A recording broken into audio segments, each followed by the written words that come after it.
नमस्ते। हमेशा खुश रहो बिटिया। Myself, Dr. Ramesh Chandra Sharma, Associate Professor, Department of Homeopathy, Forensic Medicine, Toxicology, Faculty of Homeopathic Science, JVW. Today's topic is postmortem changes. First, the changes that take place in the dead body after death are called as postmortem changes. They are classified into three stages. All these changes common simultaneously after death, but evident to our eyes only when time advances. Immediate changes, few minutes after that to maximum 30 minutes. Early changes 1 hour to 36 hours. Late changes after 36 hours. In the immediate changes, few minutes after that to maximum 30 minutes. These are changes which take place immediately or at the moment of death and are important for the clinician to confirm death and issue a death certificate. Complete and irreversible cessation of functions of brain, heart, and lungs. Muscles of the body become flaccid, that is primary flaccidity. Corneal and pupillary reflexes are abolished. Insensibility and primary flaccidity of the muscles. This is one earliest sign of death and very much concurrent with the moment of death, that is somatic death, but cannot be considered positive because it is also seen in case of deep coma, narcosis, and suspended animation. Permanent stoppage of circulation, stoppage of circulation for more than 5 minutes, but in certain conditions, even after stoppage of respiration, heart may continue to beat for more than 10 minutes, as in cases of hanging, that is idiosyncratic rhythm of the heart. It is using in the hanging, suicidal hanging, and many strangulation cases. Early changes 1 hours to 36 hours, changes in the skin, changes in the eye, algor mortis, cooling of the body, livor mortis, postmortem hypostasis, and rigor mortis, cadaveric rigidity. The changes in the skin and eyes after death, changes in the skin loses its elasticity immediately after death. Skin which was translucent during life becomes pale and ashy white. Changes in the eyes, pupils dilated and fixed, no reactions to light. Later becomes constricted with onset of rigor mortis. Cornea loses its luster, becomes dull, hazy, and finally opaque and wrinkled. Cochleonois sclerotica, a thin film of cell debris and mucus forms two yellow triangles of a desiccated discoloration on the sclera, each at the side of the iris, which become brown and then black due to continuous exposure to the atmospheric air when the eyelids are open. Intraocular pressure. Normal intraocular tension is 14 mmHg. After that, it falls so rapidly that by 1 hour it's 3 mmHg, and by 2 hours the intraocular pressure is nearly zero. Eyeballs appears sunken. Changes in retina, fragmentations or segmentations of blood columns appears within minutes after death, called as trucking Cavothian sign.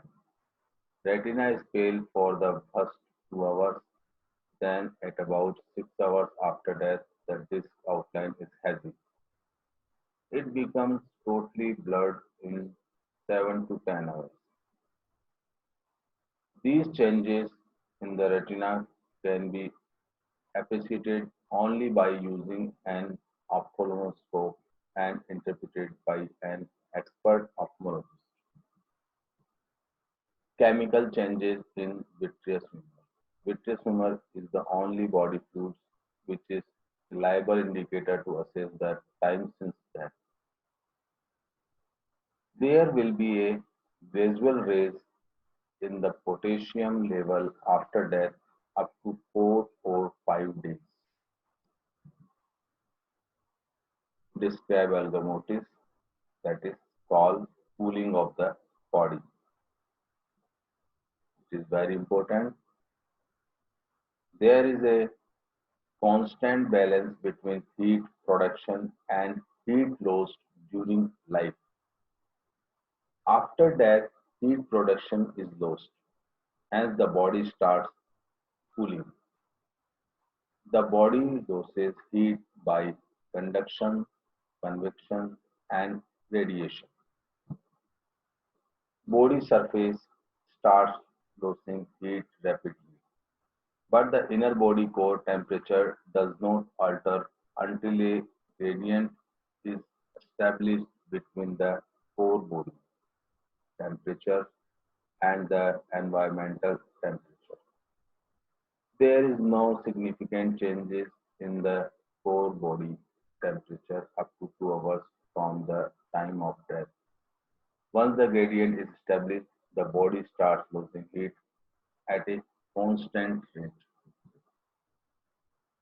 The rate of cooling is proportional to the difference in temperatures between the body and the surface. That is Newton's law. Temperature is measured by using chemical thermometers graduate from 1 to 50 degrees centigrade, inserted 10 centimeter into the rectum.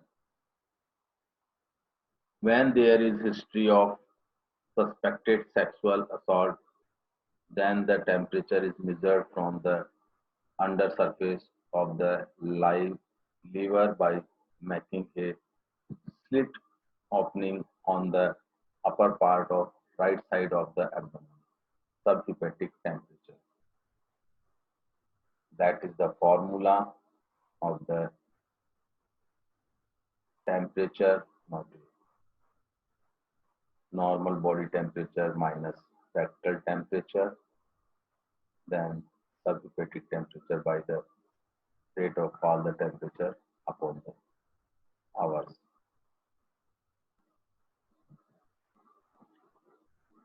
Factors affecting the rate of cooling. The environmental temperature has a direct proportional effect on the cooling of the body. Covering on or around the body clothing prevents heat loss from the body. Build of the cadaver. Heat loss is proportional to the surface area of the body. Ultimately, the body of children and old people cool rapidly. Fat is a bad conductor of heat, hence female and obese bodies cool slowly. Postmortem callosity. The increase in body temperature for the first few hours after death is called postmortem callosity. The mechanism and conditions of this phenomena are as follows. When the heat regulatory mechanism has been severely disturbed before death. For example, sunstroke and spontaneous hemorrhage. When there is increased heat production in the muscles of the body before death due to convulsions, for the example, tetanus, strychnine poisoning, and epilepsy. Excessive bacterial activity during life, examples the septicemic death, cholera, and other infections. Describe liver mortis. It's called the postmortem staining, postmortem lividity, postmortem hypostasis. Purplish red discolorations of the skin which takes place on the dependent parts of the body after death is called postmortem staining. After stoppage of circulation, the blood which is fluid in nature gradually settles down in the toneless capillaries on the dependent parts of the body by 2 to 3 hours after death. Those parts of the body which are in actual contact with the surface do not show this staining, as the capillaries are firmly pressed by weight of the body, and this is known as area of contact flattening. Time of appearances. Postmortem lividity begins as mottled patches ranging from 1 to 2 cm in diameter in 2 to 3 hours after death. These patches gradually increase in size and causes with each other to form a uniform area of staining in 4 to 6 hours.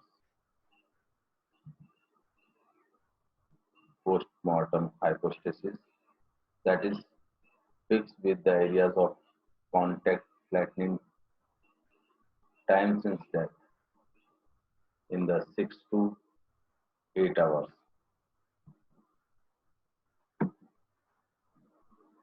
If the position of the body is altered within a few hours of death, then these patches gradually disappear and reappear in the new dependent parts. Fixation of postmortem staining takes place in the 6 to 8 hours. It means when we apply pressure on the skin using our thumb, the staining disappears at the point of application of force. If the position of the body is altered within a few hours of death, then these patches gradually disappear and reappear in the new dependent parts. Fixations of postmortem staining take place in 6 to 8 hours. It means when we apply pressure on the skin using our thumb, the staining disappears and at the point of applications of force, and that area becomes pale, blanching, and reappears when the pressure is released, which means postmortem staining is not fixed. If it is fixed, then balancing will not be there when we apply pressure, and postmortem staining will remain as such. Postmortem staining does not disappear and are present as such, but they are masked with the onset of color changes of putrefaction. During putrefaction, the skin color changes to greenish black, and hence postmortem staining cannot be appreciated.